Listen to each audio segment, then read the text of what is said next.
Po ju bëjmë vlerësime negative bizneseve hita, sulm ndaj turizmit mbi 10.000 llogari nën verifikim. Drejtori përgjithshëm i Policisë së Shtetit Skënder Hita ka bërë publik një shqetësim lidhur me një veprimtari të dyshuar dhe të koordinuar në hapësirën kibernetike. Gjatë ditëve të fundit, strukturat e luftës kundër krimeve kibernetike kanë evidentuar një aktivitet të sinkronizuar që konsiston në publikimin masiv të komenteve dhe vlerësimeve negative ndaj hoteleve, restoranteve dhe resorteve në Shqipëri. Sot jam para jush për të bërë publik një shqetësim serioz i cili lidhet me një veprimtari të dyshuar të koordinuar në hapësirën kibernetike. Kjo veprimtari, nëse konfirmohet nga hetimet, rrezikon të dëmtojë vetëm bizneset të caktuara, por edhe sektorin e turizmit dhe imazhin e Shqipërisë si një vend i sigurt mikpritës. Gjatë ditëve të fundit, strukturat tona të luftës kundër krimeve kibernetike kanë evidentuar një aktivitet të dyshuar të koordinuar në platformat online i cili konsiston në publikimin masiv të vlerësimeve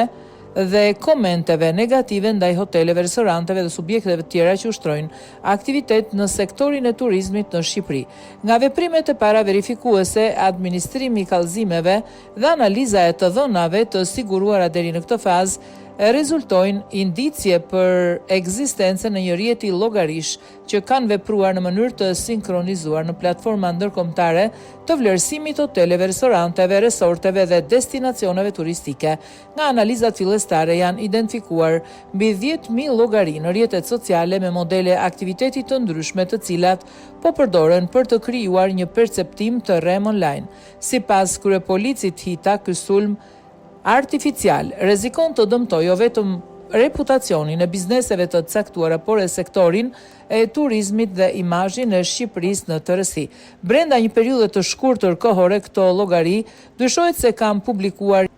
publikuar në masë komente dhe vlerësime negative me qëllim krijimin e një perceptimi të rrem dhe dëmtimi artificial të reputacionit online të bizneseve shqiptare. Nga analiza fillestare rezultojnë mbi 10.000 llogari në rrjetet sociale me modele aktiviteti të dyshim, të cilat janë aktualisht objekt verifikimi nga strukturat e specializuara të Policisë së Shtetit. Për këtë arsye, Policia e Shtetit ka nisur një hetim me intensitet të lartë për identifikimin e autorëve dhe gjurmimin e infrastrukturës teknike të përdorur në këtë proces, po bashkëpunohet ngushtë me platformat ndërkombëtare online dhe partnerët e huaj për sigurimin e provave digjitale. Në këtë kuadër kam urdhëruar strukturat e specializuara, veçanërisht ato të hetimit të krimit kibernetik, që të vijojnë me intensitet të lartë veprimet procedurale për identifikimin e autorëve dhe personave që qëndrojnë pas kësaj veprimtarie, gjurmimin e infrastrukturës teknike të përdorur, analizimin e lidhjeve